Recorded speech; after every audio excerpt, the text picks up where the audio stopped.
जी आप। चलें जी, स्टार्ट करते हैं। कैमरा बना कर लूं।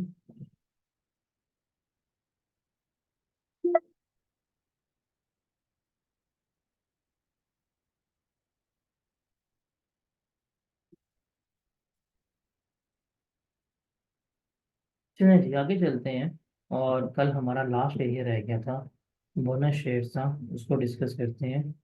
क्या होते हैं, किस तरह से इशू होते हैं, क्या उसका मेथड है, क्या उसका तरीके का है, वो सारा कुछ जो है हमने क्या करना है यहाँ पे अब डिस्कस आउट करना है।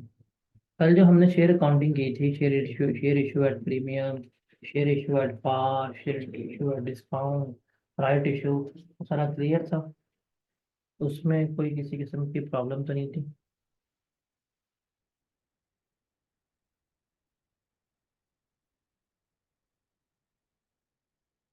चलिए जी, अब हम देखते हैं बोनस इशू। बोनस इशू जो है वो क्या होते हैं, वो हमने यहाँ पर देखना है कि बोनस इशू किसे कहते हैं या बोनस शेयर्स किसे कहते हैं। वो चीज़ जो है वो हमने क्या करनी है, वो हमने यहाँ पर डिस्कस आउट करनी है। ठीक है। अब बोनस इशू क्या होता है कि जो हमारे एग्जिस्टिंग शेयर होल्डर हैं, जो हमारे एग्जिस्टिंग शेयर होल्डर्स हैं,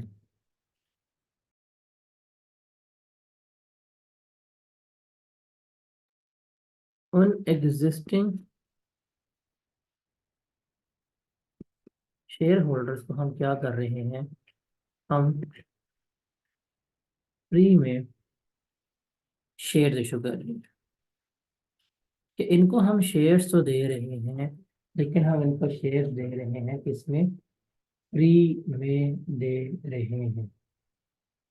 हम इसमें से कोई कॉस्ट नहीं ले रहे, मुफ्त में क्या कर रहे हैं, हम इनको शेयर शेयर दे रहे हैं। और इन्होंने हमें कोई चीज़ जो है वो पे नहीं करनी, कोई किसी किस्म की रकम जो है इन्होंने हमें पे नहीं करनी। अभी जो फ्री में शेयर देते हैं, देर आर टू वेज। या तो हम उनको शेयर दे देंगे एज अ डिविडेंड के तौर के ऊपर, क्या दे देंगे, एज अ डिविडेंड के तौर के ऊपर दे रहे हैं। या हम उनको डिविडेंड के अलावा ही क्या कर रहे हैं, बोनस शेयर दे रहे हैं। अब डिविडेंड क्या होता है, आप डिविडेंड समझ सकते हैं in short terms and in like very layman approach. Dividend का मतलब है कि आपने उनको प्रॉफिट देना है। आप उन्हें प्रॉफिट नहीं देते, बल्कि आप उनके बदले में उनको शेयर्स दे रहे होते हैं। तो वो हमारा क्या कहलाता है, डिविडेंड के तौर पर शेयर देना। या वैसे ही आपने उनको बोनस शेयर्स दे दिए हैं तो वो आपका कहला रहा होगा। अब रिमेंबर, जब भी बोनस शेयर्स दिए जाएंगे तो ये जो हमारे पास रिजर्व क्रिएट होते हैं, हमने क्या करने होते हैं, हमने इन रिजर्व में से बोनस शेयर्स जो है वो देने होते हैं। कि हमारे पास रिजर्व्स क्रिएटेड हैं, हमने क्या करना है, हमने इन रिजर्व्स में से बोनस शेयर जो हैं वो देने होते हैं। अब रिजर्व में से बोनस शेयर देने का मतलब क्या है, कि जो हमारे पास रिटेन अर्निंग होगी या जो हमारे पास शेयर प्रीमियम होगा उसमें से दे रहे होंगे। अब जो कि बोनस शेयर्स की तो कोई कैश वगैरह नहीं आना। बोनस शेयर में हमें कोई किसी किस्म का कैश जो है वो नहीं मिलना। तो फिर इसकी एंट्री के पास होगी, देखें जी यहाँ पे डेबिट है और यहाँ पे है क्रेडिट। जब भी बोनस शेयर इशू होगा तो हम किससे क्रेडिट करेंगे, हम शेयर कैपिटल को ही क्रेडिट करेंगे। और किससे होगी, जो हमारे शेयर्स की फेस वैल्यू होगी, हम उस शेयर से हम क्या कर रहे होंगे, क्रेडिट कर रहे होंगे। जो हमारे शेयर्स की फेस वैल्यू होगी हम क्या कर रहे होंगे, हम इसको उस वैल्यू से क्रेडिट कर रहे होंगे जो हमारी फेस वैल्यू है। और डेबिट किसे करेंगे या तो हम डेबिट करेंगे शेयर प्रीमियम को, या हम डेबिट करेंगे रिटेन्ड अर्निंग को। ये डेबिट कर रहे होंगे। अब इसमें एक चीज़ याद रखिएगा कि जब भी हमने शेयर एज अ डिविडेंड दिए हैं तो वो जाएंगे रिटेन्ड अर्निंग में। वो कहाँ जाएंगे, रिटेन्ड अर्निंग में। अगर हमने share as a bonus issue किए हैं तो वो कहाँ से इशू होंगे, हमारे शेयर प्रीमियम जो है उससे इशू हो रहे होंगे। तो ये चीज़ जो है आपने याद रखनी है कि इस तरह से हम क्या कर रहे होते हैं, इसको लेकर चल रहे होते हैं। ये एडजस्टमेंट क्लियर है?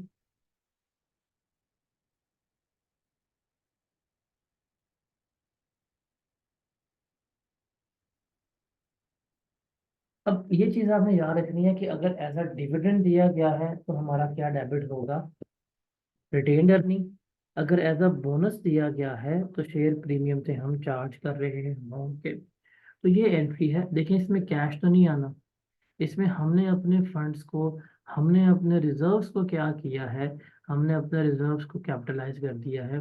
हमने अपने रिजर्व्स को क्या किया है, हमने उसमें से शेयर्स दे रहे हैं, तो उसको हम डेबिट करेंगे। और शेयर कैपिटल जो है वो हमारा क्या हो रहा होगा, क्रेडिट हो रहा होगा। Is that clear?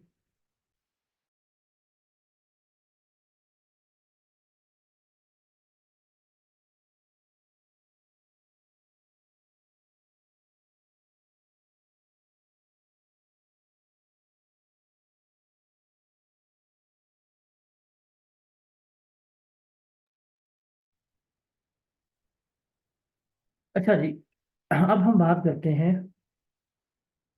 डिविडेंड की। अब हम बात करते हैं डिविडेंड की। डिविडेंड बेसिकली क्या होता है? डिविडेंड जो है वो बेसिकली क्या होता है, उसको जरा हमने क्या करना है, यहाँ पर देखना है।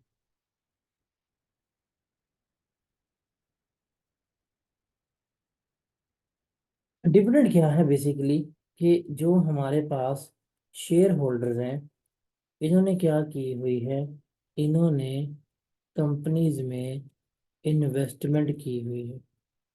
इन्होंने क्या की हुई है, कंपनी में इन्वेस्टमेंट की हुई है। तो कंपनी क्या करेगी, in the form of profit इनको जो रिटर्न देगी, जो मुनाफा देगी, उसे हम क्या कह रहे होते हैं, वो हमारा डिविडेंड जो है वो कंसीडर हो रहा होता है। जो मुनाफा दिया जाएगा वो हमारा क्या कंसीडर होता है, वो हमारा डिविडेंड कंसीडर हो रहा होता है। अब ये डिविडेंड जो है ना, इसकी दो टाइप्स होती हैं। इसकी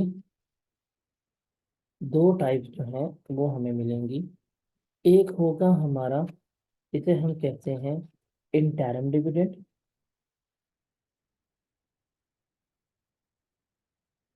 और दूसरा हमारा कहलाएगा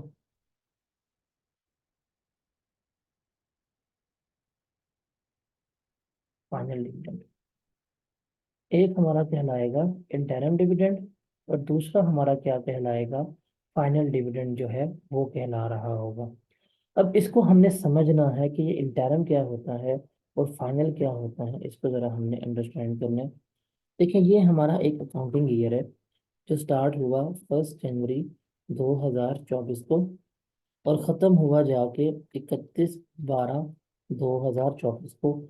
ये हमारा एक पूरा क्या है, फाइनेंशियल ईयर है। ठीक है। अब यहाँ से लेके यहाँ तक कंपनी पूरा साल काम करती है। साल के एंड पे जाके अपना प्रॉफिट जो है, वो अकाउंट्स जो है अपने क्लोज करती है। कौन? ठीक है, मुझे फाइल मिल गई है। क्या करती है, साल के एंड के ऊपर जाके अपने अकाउंट्स जो हैं वो क्या करती है, क्लोज करती है। और फिर वो क्या करती है, डिविडेंड डिक्लेयर करती है। अब ये है साल के एंड के ऊपर। जो साल के एंड के ऊपर होगा ये मेरा कहलाएगा फाइनल डिविडेंड। अब देखिए ईयर एंड मेरा हुआ इस तारीख को, लेकिन फाइनेंशियल स्टेटमेंट वगैरह बननी है 3 महीने में, मतलब मार्च तक। 31 मार्च तक क्या होगी, 2025 अगले साल तक, इस डेट की एंड तक क्या होंगी, मेरी फाइनेंशियल स्टेटमेंट्स बनेंगी। मतलब 3 माह लगेंगे बताने में, मेरी इतना प्रॉफिट था, इतना लॉस था, इतनी बैलेंस शीट थी, सारा कुछ किया जाएगा। और फिर इन 3 महीने के बाद क्या करेगी, कंपनी जो है डिविडेंड डिक्लेयर करेगी जो इस साल का होगा। अब आप ध्यान से सुनिएगा कि ये है हमारे पास अकाउंटिंग ईयर 2024। 2024 का डिविडेंड कब डिक्लेयर हो रहा है, 2025 में। 2024 का डिविडेंड कब डिक्लेयर हो रहा है, 2025 में डिक्लेयर हो रहा है। तो रिमेंबर, फाइनल डिविडेंड हमेशा कब जाएगा, नेक्स्ट ईयर। फाइनल डिविडेंड का ट्रीटमेंट या फाइनल डिविडेंड का इम्पैक्ट जो है वो कब जाएगा, वो हमेशा नेक्स्ट ईयर में जा रहा होगा। मतलब अगर 24 का डिविडेंड है, वो कब मिलेगा? वो 25 में मिलेगा। अगर 25 का डिविडेंड है, वो कब मिलेगा? 26 में मिलेगा। अगर 26 का डिविडेंड है, वो कब मिलेगा? 27 में मिलेगा। तो फाइनल डिविडेंड हमेशा क्या होता है? अगले साल मिल रहा होता है। फाइनल डिविडेंड जो है वो हमेशा अगले साल आपको क्या हो रहा होता है? रिसीव हो रहा होता है। अब इंटरम डिविडेंड क्या होता है वो हमने देखना है। इंटरम का मतलब है कि ये साल शुरू हुआ, ये साल का मिड आया। अब मिड है हमारे पास 30 जून 2024। ये क्या है? ये हमारे पास मिड है। कंपनी क्या करती है? कंपनी आधे साल के अकाउंट्स बनाती है और आधे साल का फिर क्या करती है? डिविडेंड डिक्लेयर कर रही है। अब ये साल के मिड में डिक्लेयर हुआ और इसकी पेमेंट भी इसी साल हो जानी है। तो चूंकि इंटरम डिविडेंड इसी साल पे हो रहा होगा, तो 24 का डिविडेंड 24 में पे होगा, 25 का डिविडेंड 25 में पे होगा, 26 का डिविडेंड 26 में ही क्या हो रहा होगा? पे हो रहा होगा। तो ये चीज़ जो है वो हमने क्या करनी होती है? ये चीज़ हमने याद रखनी होती है। Got it?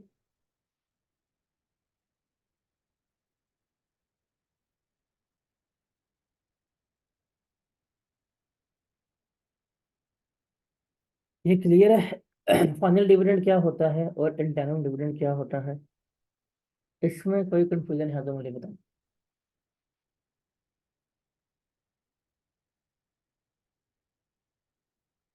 इंटरम का मतलब है साल के दौरान। इंटरम का मतलब है during the year.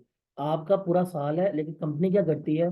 Company her quarter में, वैसे कंपनी हर 3 महीने बाद अपने अकाउंट्स क्लोज कर रही होती है। लेकिन अगर 6 महीने के बाद वो हाफ ईयरली अकाउंट्स बनाती है, और हाफ ईयरली अकाउंट्स बनाने के बाद वो क्या करती है? बता देती है कि जी ये मेरा आधे साल के अकाउंट है, ये मेरे आधे साल का प्रॉफिट है। तो वो अगर आधे साल का डिविडेंड डिक्लेयर करेगी, वो इंटरम डिविडेंड होगा। तो इंटरम डिविडेंड जो है वो क्या होगा? वो उसका उसी साल में, उसी ईयर में क्या हो रहा होगा? ट्रीट हो रहा होगा। Got it?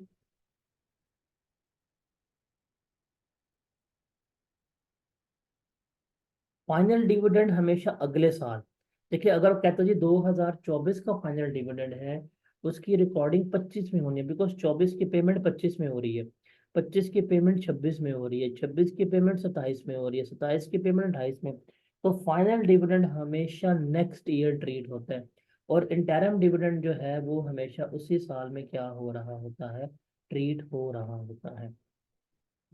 जी जनाब।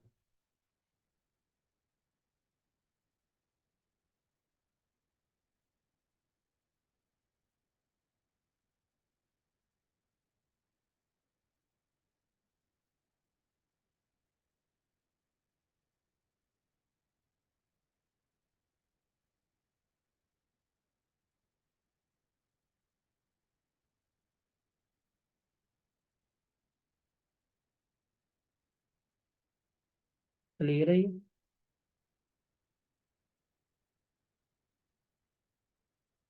चलें जी, आगे चलते हैं। अभी जो हम डिविडेंड की बात करते हैं, मेरा पेन कहाँ पे गया? ये है। फिर ये डिविडेंड भी जो है, ओहो, ये दो तरह का होता है। ये जो डिविडेंड की पेमेंट हो रही है, या जो अभी हमने सारी डिविडेंड की डिस्कशन की है, ये डिविडेंड भी जो है हमारे पास ये दो तरह के। एक है हमारे पास कैश डिविडेंड, और एक हमारे पास है बोनस डिविडेंड। कैश डिविडेंड क्या है कि हम साल के एंड के ऊपर जब डिविडेंड डिक्लेयर कर रहे हैं, इसका सिंपल सा मतलब है कि हम जो प्रॉफिट दे रहे हैं वो हम कैश की फॉर्म में दे रहे हैं। हम क्या कर रहे हैं? हम इनके अकाउंट्स में क्या कर रहे हैं? ट्रांसफर कर रहे हैं। हम बता रहे हैं कि जी ये अमाउंट है, हम आपके अकाउंट में ट्रांसफर कर रहे हैं, इतना मुनाफा कमाएंगे। कैश डिविडेंड है। और बोनस डिविडेंड में क्या होता है? बोनस डिविडेंड में हम कहते हैं जी हम आपको कैश जो है वो नहीं देंगे, बल्कि इनके बदले में क्या दे देंगे? शेयर्स दे रहे होंगे। ये जो शेयर्स दिए जा रहे होंगे, ये मेरे क्या कहलाएंगे? बोनस शेयर्स कहला रहे होंगे। डन? अच्छा, अब जब भी डिविडेंड दिया जाता है ना, डिविडेंड, डिविडेंड की एंट्री, डिविडेंड की जर्नल एंट्री जो है वो क्या होती है, रिमेंबर, डिविडेंड की जो जर्नल एंट्री होती है क्या होती है, डिविडेंड हमेशा हमारा कहाँ से जाएगा, रिटेन्ड अर्निंग्स। तो रिटेन्ड अर्निंग्स जो है वो हमारी डेबिट होती है।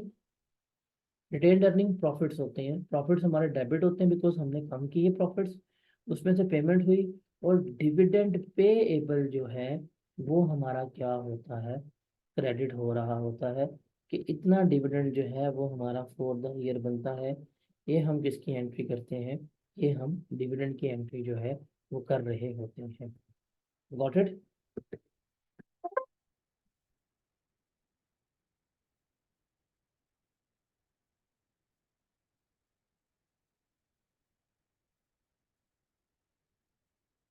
अब जरा यहाँ पे देखें, यहाँ पे ना, जैसे हमारा प्रॉफिट अकाउंट होता है, कंपनी में हम एक अकाउंट बनाते हैं जिसे हम कहते हैं रिटेन्ड अर्निंग्स का अकाउंट। इसे क्या कहते हैं, रिटेन्ड अर्निंग्स का अकाउंट। रिटेन्ड अर्निंग का मतलब क्या है, रिटेन्ड अर्निंग का मतलब है ये वो अकाउंट है जो हमारे क्या है, डिस्ट्रीब्यूटेबल प्रॉफिट्स हैं। मतलब जब कंपनी क्या करती है, जब कंपनी मुनाफा कमाती है ना, जब कंपनी प्रॉफिट्स कमाती है, सारे के सारे प्रॉफिट नहीं देती, वो प्रॉफिट्स को इकट्ठा करती रहती है ताकि फ्यूचर में जब उनको नीड वगैरह पड़े, फ्यूचर में उनको काम वगैरह पड़े, तो वो क्या कर सकें, वो उस प्रॉफिट को वहाँ पे यूटिलाइज कर सकें, वो उस प्रॉफिट को वहाँ पे इस्तेमाल कर सकें। तो ये क्या होता है, ये इसका डिस्ट्रीब्यूटेबल प्रॉफिट जो है वो कंसिडर होता है। अब रिटेन्ड अर्निंग का जो अकाउंट बनता है ना, टी अकाउंट, रिटेन्ड अर्निंग के अकाउंट की अगर हम बात करें तो कुछ इस तरह से बन रहा होता है। यहाँ पे आएगा हमारे पास ब्रॉड डाउन ओपनिंग बैलेंस, जैसे कैपिटल अकाउंट का होता है। यहाँ पे आएगा हमारे पास क्लोजिंग बैलेंस। फिर जो हमने पूरा प्रॉफिट कमाया होता है साल का, जो हमारे पास प्रॉफिट आफ्टर टैक्स होगा, वो हम क्या करेंगे, वो हम इसमें लिख रहे होंगे। ठीक है, जो प्रॉफिट आफ्टर टैक्स होगा मतलब जो सारा हम साल का प्रॉफिट कमाया, वो किसमें हम ले जाएंगे, उठा के रिटेन अर्निंग में ले जाएंगे। फिर जो कुछ रिटेन अर्निंग में रिजर्व्स आए होते हैं, जैसे इसमें ट्रांसफर होता है रीवैल्यूएशन सरप्लस का, वो हम यहाँ पे लिख देंगे। फिर रिटेन्ड अर्निंग से कुछ अमाउंट जो है हम अदर रिजर्व्स में डाल देते हैं। हमने स्पेसिफिक रिजर्व्स क्रिएट किए होते हैं बिल्डिंग के लिए, एसेट्स के लिए, हम रिटेन्ड अर्निंग से उठा उठा के पैसे वहां डाल रहे होते हैं, ये लिखते हैं। एंड पे अगर कोई बोनस हमने दिया है शेयर्स, और बोनस एज अ डिविडेंड दिया है, वो यहाँ पे आ जाएगा। और जो हमने डिविडेंड फॉर द ईयर देना होता है, वो भी क्या होगा, वो भी हमारा यहाँ पे आ जाएगा। तो यहाँ पे हम क्या करते हैं, डिविडेंड डिक्लेयर करते हैं। तो ये जो डिविडेंड डिक्लेयर करते हैं, इसकी जर्नल एंट्री क्या पास होती है हमेशा, देखिए आपके सामने है, ये रिटेन्ड अर्निंग का अकाउंट है। रिटेन्ड अर्निंग क्या हो रही है, रिटेन्ड अर्निंग जो है वो आपकी डेबिट हो रही है, और जो आपका डिविडेंड पेएबल है वो क्या हो रहा है, क्रेडिट हो रहा है। पहली एंट्री हमारी ये पास होती है। फिर सेकंड एंट्री जो हम पास करते हैं वो है डिविडेंड पे की। उसमें हम क्या करते हैं, जब डिविडेंड पे की एंट्री होती है तो डिविडेंड पेएबल जो है वो हमारा डेबिट होता है, और जो कैश हो गया या जो बैंक हो गया वो हमारा क्रेडिट हो रहा होता है। बिकॉज डिविडेंड पेएबल की अगर हम एंट्री देखें तो वो कुछ इस तरह से होती है, ये हमारा ओपनिंग पेएबल होता है, ये मेरा क्लोजिंग पेएबल होता है, यहाँ पे डिविडेंड फॉर द ईयर यहाँ पे आ जाएगा, और जो एक्चुअल मैंने पे किया होगा वो इधर आ जाएगा। तो डिविडेंड पेएबल डेबिट होगा, और कैश जो मैंने पे किया होगा वो मेरा क्या हो रहा होता है, क्रेडिट हो रहा होता है। तो रिमेंबर, डिविडेंड चाहे कैश की फॉर्म में हो चाहे शेयर्स की फॉर्म में हो, डिविडेंड हमेशा किस में से जाएगा, रिटेन्ड अर्निंग में जाएगा। अगर कैश की फॉर्म में डिविडेंड होगा तो मैंने उसकी एंट्री लिख दी है, अगर शेयर्स देंगे तो जो बोनस शेयर्स इश्यू होंगे वो यहाँ पे आ जाएंगे। लेकिन अगर हमने बोनस शेयर्स दिए हैं और वो हमने डिविडेंड के अलावा दिए हैं, तो वो किस में जाएंगे, फिर वो शेयर प्रीमियम में जा रहे होंगे। Is that clear?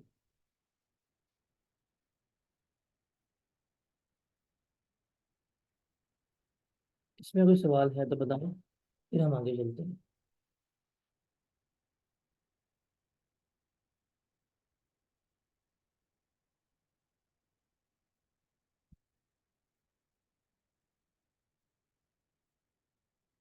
Bonus share अगर हमने एज अ डिविडेंड दिए हैं, बोनस शेयर अगर हमने एज अ डिविडेंड दिए हैं तो वो भी रिटेन्ड अर्निंग में से जाएंगे।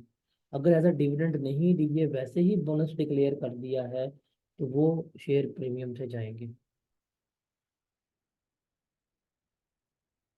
रीवैल्यूएशन का जिक्र करते हैं आगे जाके क्या होता है, सब्र करें, जिक्र करते हैं।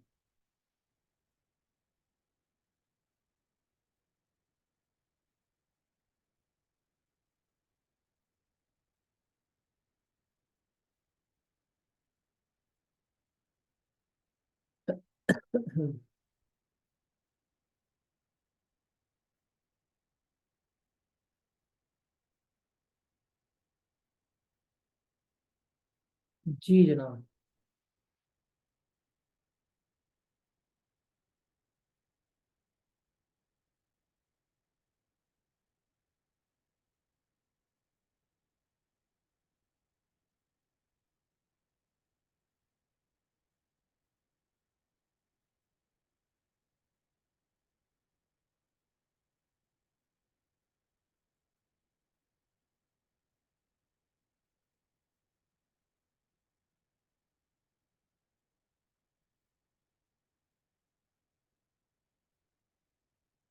आगे चलते हैं, और आगे हम जरा, अब statement of changes in equity के जो कंसेप्ट है वो तो हमारा डिस्कस हो गया। अब हम कुछ एलिमेंट्स की जो है वो बात करते हैं। देखिए, कल हमने बात की थी ट्रांजैक्शन विद ओनर्स की और नॉन ओनर बेस्ड ट्रांजैक्शन की। कल आपको याद है कि ओनर बेस्ड ट्रांजैक्शन और नॉन ओनर बेस्ड ट्रांजैक्शन क्या होती है? ये हमने कल डिस्कस किया था, याद है कि भूल गए? ये कल हमने यहाँ पे बनाया था, किधर गया है? हम्म, ये यहाँ पे कल हमने देखा था कि इक्विटी में जो चेंजेस आ रहे हैं, वो कुछ चेंजेस ऐसे थे जो ओनर की वजह से आ रहे थे, कुछ चेंजेस ऐसे थे जो ओनर की वजह से नहीं आ रहे थे। अब वो तो हमने एक इंडिविजुअल के अकाउंट की बात की थी, कि कंपनी के अगर हम अकाउंट की बात करें, अगर हम कंपनी के अकाउंट की बात करें, तो ट्रांजैक्शन विद ओनर्स क्या होगा, कि जो हम शेयर इशू कर रहे हैं, हम शेयर इश्यूज करते हैं, ओनर्स आते हैं, शेयर होल्डर आते हैं, शेयर वगैरह बाय कर रहे हैं, तो ये ट्रांजैक्शन विद ओनर्स हैं। हम उनको शेयर्स दे रहे हैं, वो शेयर्स ले रहे हैं, ये ट्रांजैक्शन विद ओनर्स हैं। हम अगर उनको डिविडेंड वगैरह पे कर रहे हैं, वो भी क्या होगी, ट्रांजैक्शन विद ओनर्स होगी।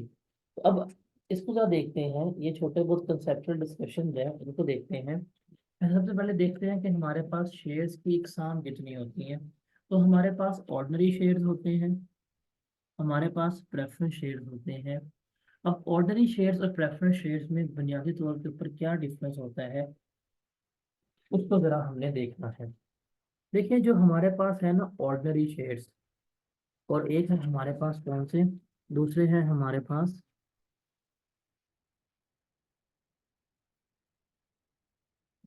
Preference shares. जो प्रेफरेंस शेयर्स है ना, ये याद रखिएगा कि जिन लोगों को प्रेफरेंस शेयर दिए जाते हैं, इनके पास क्या होता है, इनके पास प्रेफरेंस राइट होता है। इनके पास क्या होता है, प्रेफरेंस राइट होता है। किस चीज चीज का? Right to dividend, dividend receive करने का राइट इनके पास पहले होगा। मतलब जब भी कंपनी डिविडेंड वगैरह डिक्लेयर करेगी, सबसे पहले किन्हें पे करेगी, प्रेफरेंस शेयर होल्डर्स को। जिनके पास प्रेफरेंस शेयर्स हैं, उन्हें क्या किया जाएगा, डिविडेंड जो है वो पे किया जा रहा होगा। उसके बाद कल को अगर कंपनी वाइंड अप होती है, वाइंड अप का मतलब है कंपनी बंद हो जाती है, कंपनी खत्म हो जाती है, तो वाइंड अप क्या मतलब, टाइम पे जो सबसे पहले पेमेंट की जाएगी, वो भी किन्हें की जाएगी, वो भी प्रेफरेंस शेयर होल्डर्स को की जा रही होगी। हाँ, चूंकि ये प्रेफरेंस शेयर होल्डर्स होते हैं, इनको हम प्रेफरेंस शेयर दे रहे होते हैं, इनको जो डिविडेंड दिया जाएगा वो हमेशा दिया जाएगा फिक्स परसेंटेज के ऊपर। कि ठीक है आप ले लें, हम आपको हर साल 5% हो गया, 6% हो गया, उतना ही क्या करेंगे, हम डिविडेंड जो है वो आपको पे कर रहे हैं। तो इसमें डिविडेंड जो है वो क्या होगा, आपको फिक्स परसेंटेज में दिया जा रहा होगा। तीसरा और आखिरी क्या है, क्योंकि इनके पास प्रेफरेंस शेयर्स हैं, हम इनको पहले पेमेंट कर रहे हैं, इनको हर जगह पे हम पहले दे रहे हैं। जब भी मीटिंग वगैरह होगी, जब कंपनी की मीटिंग होगी, तो कंपनी की मीटिंग में वोट करने का इख्तियार जो है इनके पास नहीं होगा। मतलब ये अपनी मर्जी के डायरेक्टर अपॉइंट नहीं करवा सकते, ये वोटिंग में जो है वो पार्टिसिपेट वगैरह नहीं कर सकते। तो ये प्रेफरेंस शेयर्स हैं। ठीक है। ऑर्डनरी शेयर्स क्या होते हैं, ऑर्डनरी शेयर्स वो हैं जो प्रेफरेंस के अलावा है। अब इनके पास क्या होगा, अब इनके पास सिंपल सी बात है, इनको जो लेफ्ट ओवर, जो लेफ्ट ओवर प्रॉफिट होगा वो इन्हें मिलेगा। मतलब क्या, कि जो हमारे पास प्रॉफिट आफ्टर टैक्स आया, इस प्रॉफिट आफ्टर टैक्स में से हम लेस करवा देंगे प्रेफरेंस डिविडेंड। जो प्रेफरेंस शेयर्स को डिविडेंड हमने दिया शेयर होल्डर को, वो लेस करवाएंगे। ये जो रिमेनिंग डिविडेंड आएगा ये किनका होगा, ऑर्डिनरी शेयर होल्डर्स का होगा। अब ये ज्यादा भी हो सकता है, ये कम भी हो सकता है, ये फिक्स नहीं होता। ये हाई रिस्क है। देखिए यहाँ पे जो है ना, यहाँ पे लो रिस्क है, low risk low reward. Because उनको हर साल क्या कर रहे हैं, हम फिक्स अमाउंट पे कर रहे हैं, हम फिक्स रकम पे कर रहे हैं। तो रिस्क कम है, रिवॉर्ड भी कम है। यहाँ पे इनके पास ना रिस्क वाला एलिमेंट जो है वो ज्यादा है। अब चूंकि रिस्क ज्यादा है, तो इनके पास रिवॉर्ड जो है वो भी क्या होगा, ज्यादा होगा। अब इनका रिस्क क्या है, माइट भी इनको कुछ ना बचे, माइट भी इनको लॉस हो जाए, या माइट भी इनको प्रॉफिट हो और अन्य वहां प्रॉफिट हो, तो ये इनका रिस्क है। तो अब इनको डिविडेंड इनसे जो है वो ज्यादा ही मिल रहा होता है, इनको फिक्स परसेंट मिलनी है। बेशक प्रॉफिट करोड़ का है, 2 करोड़ का, 3 करोड़ का है, इनको प्रॉफिट जो है फिक्स ही मिलना है, बट इनको प्रॉफिट फिक्स नहीं मिलता। दूसरा, जब कंपनी वाइंड अप होगी, जब भी कंपनी क्या होगी, जब भी कंपनी वाइंड अप होगी, तो पहले इनको पे किया जाएगा, जो बच जाएगा, जो लेफ्ट ओवर होगा, वो किन्हें पे किया जाएगा, वो ऑर्डिनरी शेयर होल्डर्स को पे किया जा रहा होगा। लेकिन इनके पास सबसे बड़ा एडवांटेज क्या होगा, कि जब कंपनी की मीटिंग वगैरह होगी, तो इनके पास क्या होंगे, वोटिंग राइट्स होंगे। ये वोट डाल सकते हैं। ये अपनी मर्जी के मेंबर्स जो हैं उनको डायरेक्टर्स के तौर पे ऊपर अपॉइंट कर सकते हैं, डायरेक्टर्स को निकाल सकते हैं, डायरेक्टर्स को अपॉइंट कर सकते हैं। तो इनके पास जो है वोटिंग राइट्स होगा। तो ये ऑर्डिनरी शेयर है। तो ये हमारे पास दो शेयर्स हैं, एक है ऑर्डिनरी शेयर्स, इन्हें कहते हैं investment by share holder. Preference shares जो है वो क्या होती है, भी इन्वेस्टमेंट होती है, बट ये फिक्स होती है, ये फिक्स इन नेचर होती है। इसमें बेनिफिट जो है वो क्या मिल रहे होते हैं, इनको फिक्स परसेंटेज में मिल रहे होते हैं। Is that clear?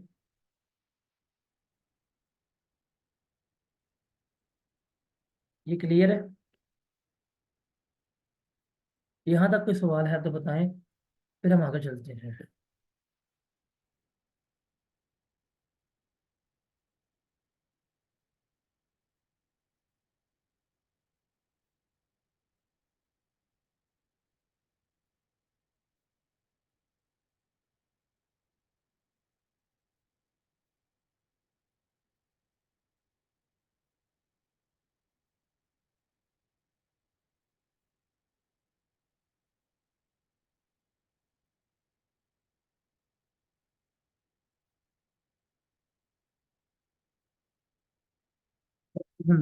आगे चलते हैं। अब हम बात कर रहे हैं प्रेफरेंस शेयर होल्डर की। ठीक है।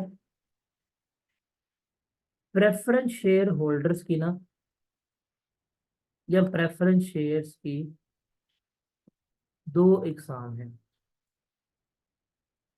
एक है हमारे पास इररिडीमेबल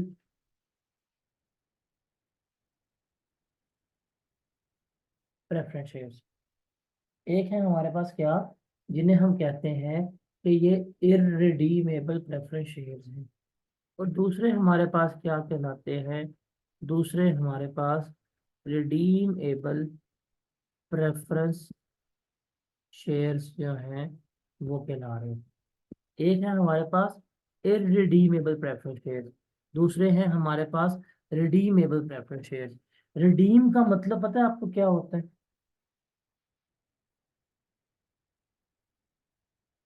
रिडीम का मतलब पता है क्या होता है, जरा बताएं मुझे। What is the meaning of redeem?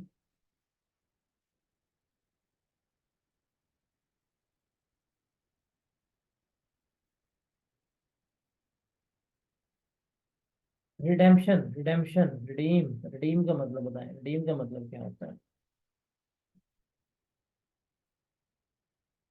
Redeem का मतलब होता है वापस हो जाना, रिटर्न हो जाना। क्या? रिडीम का मतलब क्या होता है? वापस हो जाना, रिटर्न हो जाना। और इररिडीमेबल का मतलब है रिटर्न ना होना। रिमेंबर एक चीज लिखिएगा, इसको लिख लीजिएगा, कि जो इररिडीमेबल प्रेफरेंस शेयर्स होते हैं ये हमेशा हमारी इक्विटी का पार्ट बनते हैं। ये हमारी इक्विटी का पार्ट जो है बनते हैं। हम इनको शेयर्स ही मानते हैं, और इनके ऊपर जो डिविडेंड दिया जाता है वो उसे हम डिविडेंड ही मानते हैं। मतलब जो इररिडीमेबल प्रेफरेंस शेयर्स हैं एक्चुअली में वो हमारी इक्विटी का पार्ट ही बन रहे होते हैं। जो रिडीमेबल प्रेफरेंस शेयर्स हैं वो क्या होते हैं, वो इररिडीमेबल प्रेफरेंस शेयर्स हमारी इक्विटी का पार्ट बन रहे होते हैं। अब इररिडीमेबल प्रेफरेंस शेयर्स क्या होते हैं? ये नाम के तो शेयर्स हैं, लेकिन ये हमारी इक्विटी का पार्ट नहीं बनते, बल्कि क्या होते हैं, ये हमारी लाइबिलिटी का पार्ट बनते हैं। और ये हमारी क्या होती है, ये हमारी लॉन्ग टर्म लाइबिलिटी होती है। ये हमारी क्या होती है, ये हमारी लॉन्ग टर्म लाइबिलिटी जो है वो होती है। हम इसको अपनी लॉन्ग टर्म लाइबिलिटी जो है वो कंसिडर करके बैठे हैं। अब इसको लॉन्ग टर्म लाइबिलिटी का क्या मतलब है, फॉर एग्जांपल ध्यान सुनिएगा। कंपनी क्या करती है, कंपनी 1 लाख रुपए के रिडीमेबल प्रेफरेंस शेयर इशू करती है 5 साल के लिए, और कहती है कि हम आपको फिक्स 10% क्या करेंगे, इसके ऊपर डिविडेंड पे करेंगे, और 5 साल के बाद क्या होगा, आप हमें शेयर वापस कीजिएगा, हम आपको ये लाख रुपए की पेमेंट कर देंगे। अब ये क्या है कि कंपनी ने 1 लाख रुपया लिया है, 5 साल के बाद कंपनी लाख रुपए वापस कर देगी, और जो हर साल उसके ऊपर 10% पे कर रही है। अब देखा जाए कि 10% ये कंपनी पे कर रही है, ये कॉस्ट है। तो ये जो चीज है ये क्या है, ये हमारी एज अ लोन ही तो ट्रीट हो रही है। देखिए आप बैंक के पास जाते हैं, बैंक से लाख रुपए का लोन लेते हैं, बैंक आपको लाख रुपए का लोन दे देगा। आप 5 साल के लिए लोन देते हैं, बैंक कहेगा ठीक है 5 साल के लिए लोन ले ले। 5 साल के बाद आपने क्या करना होगा, बैंक को लोन वापस करना होगा, और हर साल क्या होगा, बैंक आपसे फिक्स अमाउंट में इंटरेस्ट ले रहा होगा। ऐसा ही है ना। फॉर एग्जाम्पल अब देखें, इसी का मैं कर लूँ कि आप बैंक के पास जाते हैं, बैंक के पास जाते हैं, बैंक से जाके आपने लोन लिया 1 लाख रुपए का, और लोन आपने लिया 5 साल का, और 10% क्या कर रहे हैं, आप उसको इंटरेस्ट पे कर रहे हैं, और 5 साल के बाद क्या करना है, आपने उस लोन को वापस कर देना है। अगर मैं यहाँ पे लोन का वर्ड लिखूं और ये सारी बात करूं तो आप क्या कहेंगे, सर ये तो लोन है, ये तो लाइबिलिटी हमारी बनेगी। तो अगर ये लाइबिलिटी है तो अगर आप इसको देखें ध्यान से, तो ये भी तो हमारा लोन ही बन रहा है किस्म का, कि हमने आज कुछ शेयर इशू किए हैं जो 5 साल के बाद हम क्या ले लेंगे, वापस ले लेंगे, अवाम को पे कर देंगे। और हर साल हम क्या कर रहे हैं, इनके ऊपर एक रकम पे कर रहे हैं, इनके ऊपर एक अमाउंट पे कर रहे हैं। तो इसलिए जो रिडीम एबल प्रेफरेंस शेयर्स होते हैं, जो हमारे रिडीम एबल प्रेफरेंस शेयर्स होते हैं, रिमेंबर ये हमारा लोन का पार्ट बनते हैं, ये हमारी लाइबिलिटी का पार्ट होती है। इसे हम कभी भी इक्विटी में कंसिडर नहीं करते। एमसीक्यूज में आ सकता है कि which of the following shares are not shares, या which of the following share are not a part of equity, इनको हम इक्विटी का पार्ट नहीं समझते। रिमेंबर, जो रिडीम एबल प्रेफरेंस शेयर्स हैं, हम कभी भी उनको अपनी इक्विटी का पार्ट नहीं समझते, वो हमारी इक्विटी में कंसीडर नहीं हो रहे होते। Is that clear? जी जनाब, ये समझ आइए।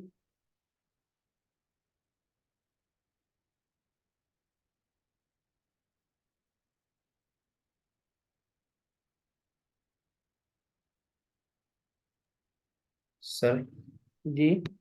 सर ये जो रिडीमेबल शेयर्स है, हम्म। ये जो कि लोन की तरह कंसिडर होते हैं और लायबिलिटी होते हैं, तो इसका जो डिविडेंड होगा वो भी हर साल इक्वल होगा अमाउंट? फिक्स फिक्स अमाउंट में डिविडेंड होगा, 10% कह रही है, 10% ही दिया जाएगा। मतलब जो कि फिक्स। 2023 में होगा वही 2024 में भी होगा? हाँ, फिक्स, कोई तब्दीली भी नहीं आएगी। तो ये एक लो। सही। सर ड्रीम एवं प्रेफरेंस शेयर में कुछ सालों के लिए तो शेयर होंगे नहीं। जब आपको पहले से ही पता है कि 5 साल में वापस हो जाने हैं, और आप उसके ऊपर जो पे कर रहे हैं वो फिक्स अमाउंट है, तो वो फिर हम उसको शुरू से ही क्या समझेंगे, अपना लाइबिलिटी में ट्रीट करेंगे। वो हमारे लोन का पार्ट जो है वो नहीं बन रहे होंगे स्टार्टिंग से ही, क्योंकि हमें पता है ये रिडीमेबल है, हमें पता है ये वापस हो जाने हैं, इन्हें फिर हम ट्रीट नहीं करेंगे। समझ लगी इस चीज़ की?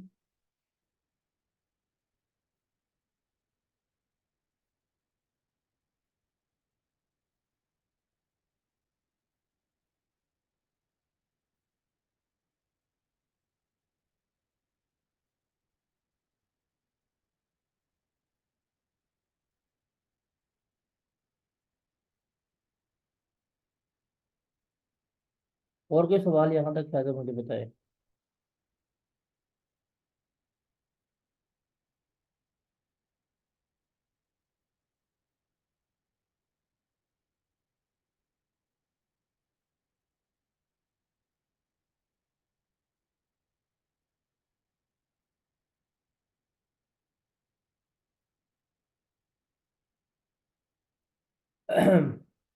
आगे चले। अब प्रेफरेंस डिविडेंड की ही, सॉरी, प्रेफरेंस शेयर्स जो हैं, दो तरह के हैं हमारे पास। एक है हमारे पास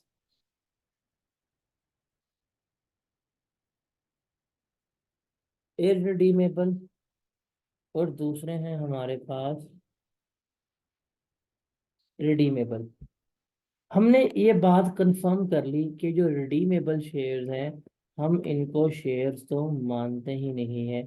ये हमारे किसका पार्ट बनते हैं? ये हमारी लाइबिलिटी का पार्ट बनते हैं।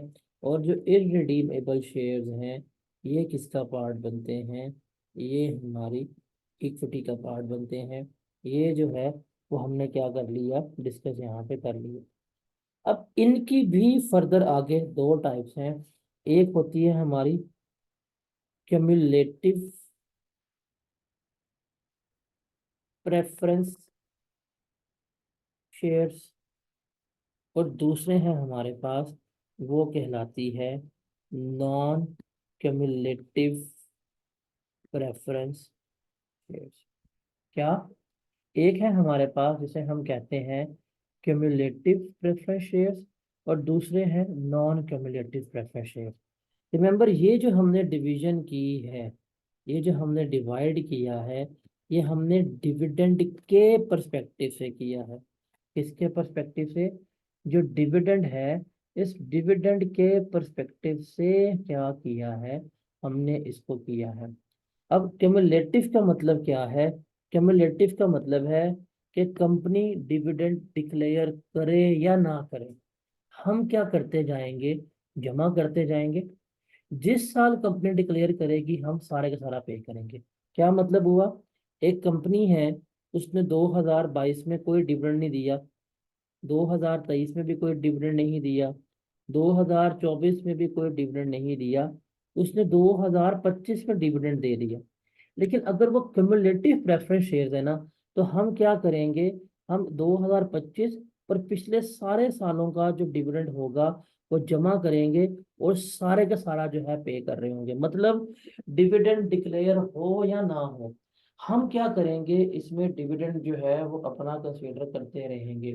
डिविडेंड डिक्लेयर हो या ना हो, हम क्या करेंगे, हम इसमें अपना डिविडेंड जो है वो डिक्लेयर करते रहेंगे। ये है हमारे कम्युलेटिव।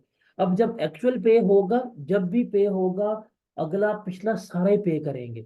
लेकिन नॉन कम्युलेटिव में क्या है, नॉन कम्युलेटिव में रिमेंबर, जब डिविडेंड डिक्लेयर होगा तब ही हम क्या करेंगे, डिविडेंड पे करेंगे।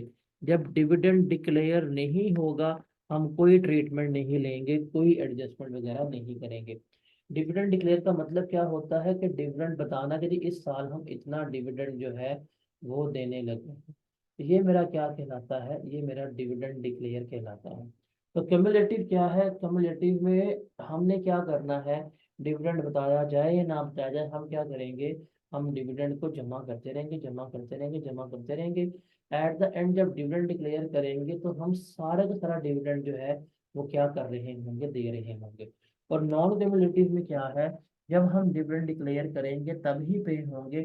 जिस साल का डिविडेंड डिक्लेयर नहीं करेंगे उस साल के डिविडेंड की कोई एडजस्टमेंट, कोई ट्रीटमेंट जो है वो हम नहीं ले रहे होंगे। Is that clear? इसमें कोई सवाल है तो मुझे बताओ। Any question by anyone in that concept, मुझे बताएं, फिर हम जरा आगे चलते हैं।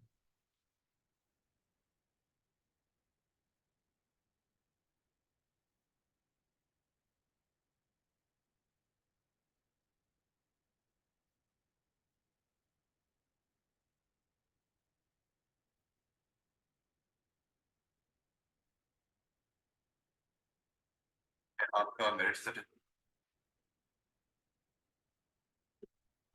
तो ये सारे डिस्कशन जो है वो भी हमने कर ली है, और ये डिविडेंड की सारी हमने बातें कर ली हैं कि डिविडेंड क्या होगी। बेसिकली डिविडेंड जो है वो distribution of profit to share holder होती है। सबसे पहले हम डिविडेंड किसको देंगे, प्रेफरेंस शेयर होल्डर्स को। उसके बाद जो ऑर्डनरी शेयर होल्डर्स होंगे उनको डिविडेंड दिया जाएगा। फिर इंटरम डिविडेंड के बारे में डिस्कस कर दी कि ये साल के दौरान डिक्लेयर होगा, और जिस साल डिक्लेयर होगा हम क्या करेंगे, इसको उसी साल पे कर रहे होंगे। और फाइनल डिविडेंड जो है ये साल के एंड में डिक्लेयर होगा, इसकी पेमेंट हमेशा अगले साल होगी। मतलब 24 का 25 में, 25 का 26 में, 26 का 27 में। ये हमारा फाइनल डिविडेंड जो है वो कंसिडर होता है। ठीक है। उसके बाद ये छोटी सी चीजें हैं, ये सिर्फ आपके याद रखने के लिए है कि हमारे एक होता है ऑथराइज शेयर कैपिटल।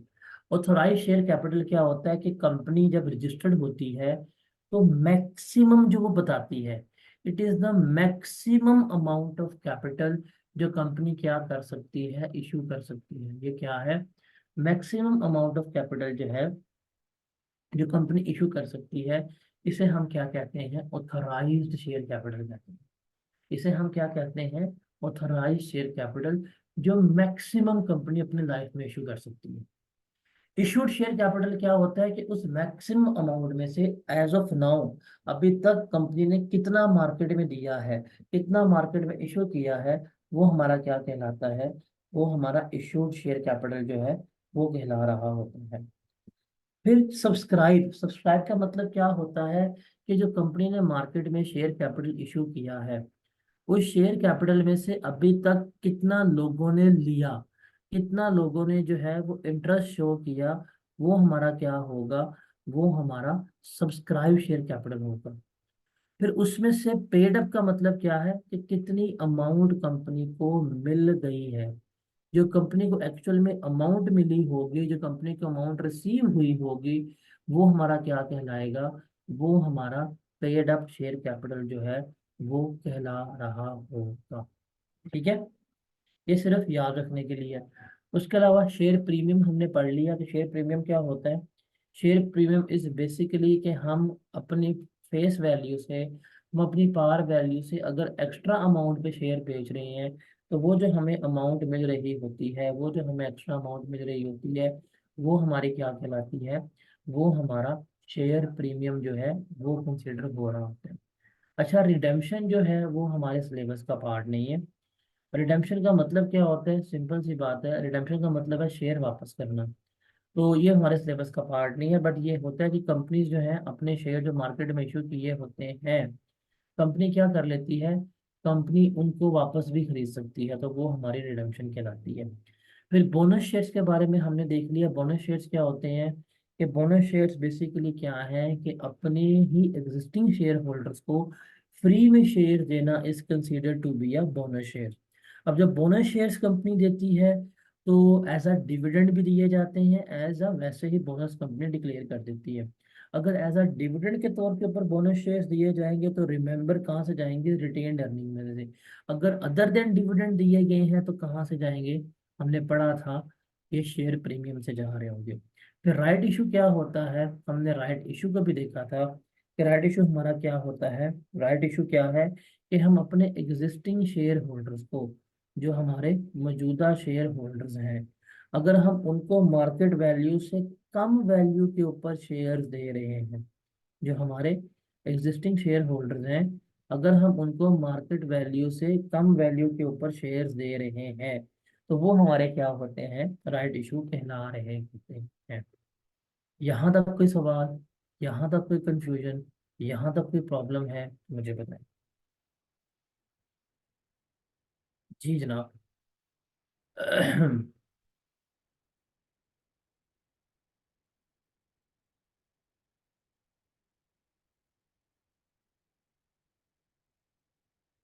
सब्सक्राइब का मतलब होता है कि जो आपने मार्केट में शेयर्स इशू किए हैं, उसमें से कितना लोगों ने इंटरेस्ट शो किया है कि हम इन शेयर्स को ले लेंगे, वो सब्सक्राइब शेयर्स हमारे कहला रहे होते हैं। ठीक है।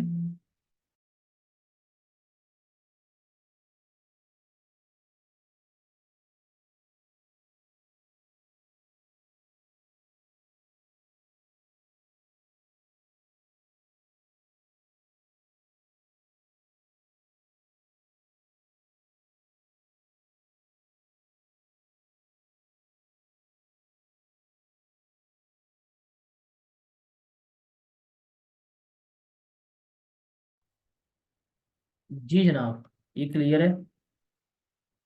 इसमें से कोई प्रॉब्लम है तो मुझे बताएं, अगर नहीं है तो फिर हम आगे चलते हैं। कितना बहुत है आज के लिए।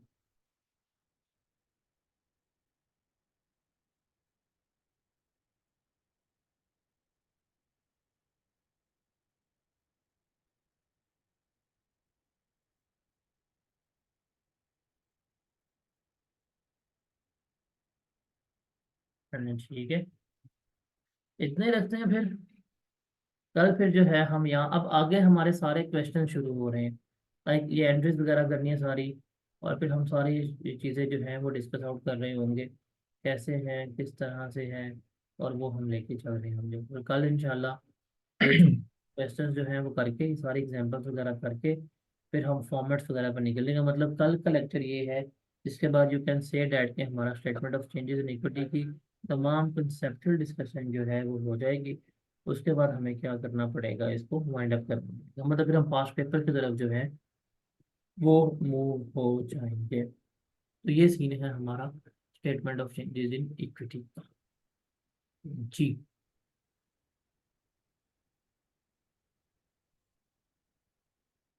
क्लियर है। जी सर, चलिए। चलें जी, कल मिलते हैं फिर इंशाल्लाह। अल्लाह हाफिज़। जज़ाकल्लाह।